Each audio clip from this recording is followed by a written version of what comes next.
Hello, I'm Dr. Wilhelmina, and welcome to Wellness for Women Who Lead. That's our topic today. But let me tell you, I've made a bit of a pivot, just a bit, not totally. And I'm doing this biz called the Leadership Pro, where fairness meets leadership. And today we're talking about kindness in leadership, and it begins from within. If you're a woman who leads, whether it's a team, a household, or even yourself, you already know what it feels like to carry the invisible load. You give, you guide, you hold space, you stay strong. But here's the question: who leads you back to center? This episode is about leading yourself well through wellness. Because the truth is, wellness isn't indulgent, it's strategy. So let's get into the myth of the unbreakable woman. We know it's a myth because if you're a woman who leads, you've felt it. Somewhere along the way, women in leadership were taught that strength means silence and composure means suppression. Ever been sitting in a staff meeting and you know that you have something to say, but you just don't say it because you've been taught that silence and appear strong, suppress your composure. Don't be too animated because it's not appreciated, especially by men. And I'm not trying to pit men against women. I'm just saying it's just what it is. We learn to measure value in deliverables and deadlines, but not in deep breaths.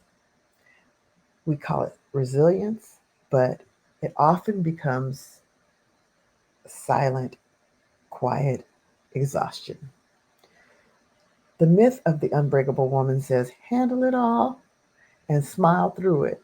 But leadership rooted in depletion eventually breeds detachment. So if you don't have the energy you need to lead, you're liable to just become unattached to wherever you're leading, whether it's home, community, or yourself. So let's start reframing this. You're not weak for needing rest. You are wise for recognizing your limits, knowing that you need that rest. I know there's a group, and I forgot the name of it on Instagram, and it's about rest, and it's pretty interesting. It's all about making sure you take your rest. So let's go to segment two, which is there are three anchors of wellness for women who lead. Wellness isn't a spa day. Spa days are nice. And sometimes when we think we need a break, we do the spa day. We might do our home spa day, or we might actually go to a spa. But it's a leadership discipline. Let's anchor it into three areas you can actually practice. So let's start with the first one. It's emotional regulation. So leadership brings emotional storms, criticism, pressure, decisions that affect people's lives. Emotional wellness means giving yourself permission to feel without judgment. So you're not judging yourself because you're having these feelings. Try this before responding. Breathe, name your emotion, and choose the response, not a reaction. So that's breathe, name the emotion, and choose the response, not the reaction. So I'm going to just make something up here while we're talking. An incident never happened, but we're going to pretend it did.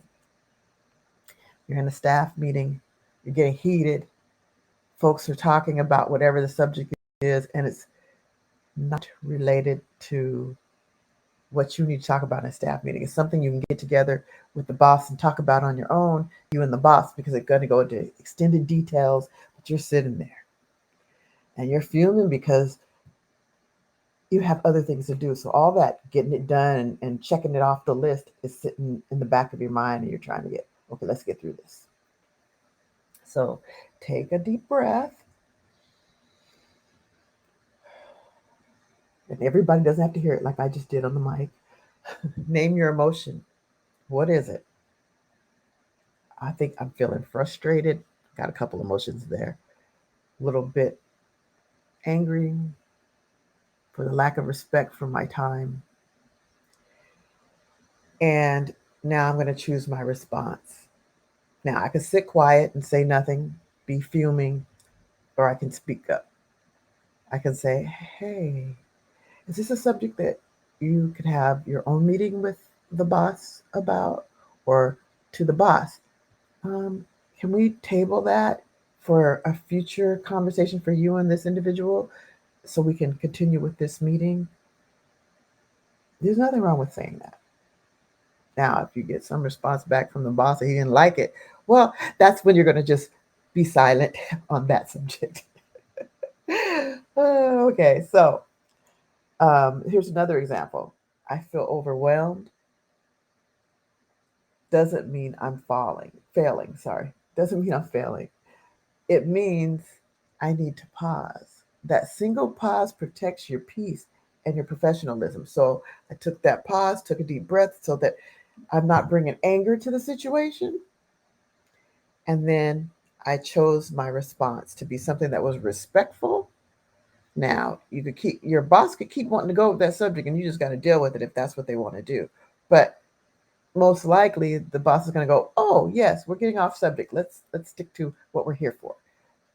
Okay, so that was the emotional regulation. Regulate that emotion by taking a deep breath, naming your emotion, and choose your response, not a reaction, not an angry reaction, not a just try to just simply say that, and that will provide you that relief that you need also. Physical energy is our next. Leadership is physical.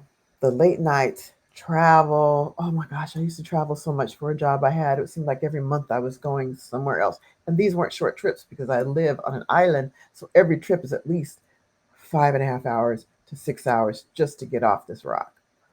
So back to the subject. Constant decisions. You have to make constant decisions, and it drains your body, not just your brain. Think of movement and energy hygiene. You don't move to lose weight, you move to circulate purpose. Even 10 minutes of a walk between meetings or a gentle stretch before bed recharges your leadership battery. So we used to do walks around the building. The building was huge, but it wasn't a mile or anything like that. But my coworkers and I, all female, surprisingly, all female, we would take a break and we'd take a walk around the building just to get away from the environment, loosen up, get some energy going, and plus we were doing our steps for our Fitbits back in the time. We would do steps and try to get our 10,000 steps a day, so that would help too. Um, okay, so that's about physical energy. You remember to use it because it will help you with recharging your leadership battery. All right, spiritual grounding. This is important. A lot of people don't realize how important spiritual grounding is, but it really is important to your life. That helps with your mental health. So you can't pour from an empty soul. Whatever grounds you, whether it's your faith, meditation, being out in nature, or just being still, schedule it like a meeting. Put it into your schedule so you get that time. I always say protect your morning peace like you protect your paycheck because one funds your life and the other funds your sustainment. So remember those time slots you've taken for your peace, which might be your faith, maybe church on Sunday, maybe you sit and you meditate in nature. Just being out in nature for some people is everything. So make sure that you put it in that schedule and stick to it. Make sure you get it. Okay, let's move on to segment 3, the cost of neglect. So when wellness fails to be, sorry, when wellness falls, what's my problem with falls and fails? When wellness falls to the bottom of your list, burnout quietly takes the top spot. Where you get to the point where it's not like you don't care about doing a good job, but you don't really care. You're just trying to get through your day. You start saying yes when your spirit means no. You start leading from fumes instead of fullness. So fumes are like you burn out. Just whatever you got left, you're giving. But the people you lead at work, at home, in life, they don't need your exhaustion. They need your example. When you prioritize your wellness, you give others permission to do the same for themselves or for you. They know that this little walk is important for me. I know my supervisor now, he does a walk every day at the same time. And I'm sure his is for exercise, but it may be also for stress. Maybe he does it also just to get out of the building. We work in a building that's secure, and there's no in and out for just anybody. There's the windows are clouded with um, like a white glaze on on the glass, and you can't see through it. But you can see the sun coming through, so you know outside is right there, but you just can't see it. So you have to go outside if you want to see the beauty and get the recharge you need. So anyway, that was segment 3. We're going to go to segment 4, which is our last segment, and that is always our reframe, leading with wholeness. So it's our reframe. Here's the reframe: wellness isn't separate from leadership, it's the foundation of leadership. Because really, what can you do for somebody else if you haven't done for yourself?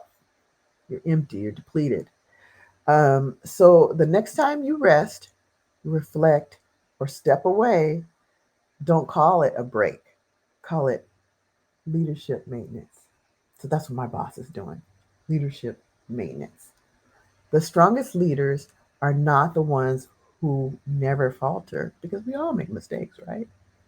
They're the ones who know how to repair, refill, and return. So you accept it. There was a thing I used to do.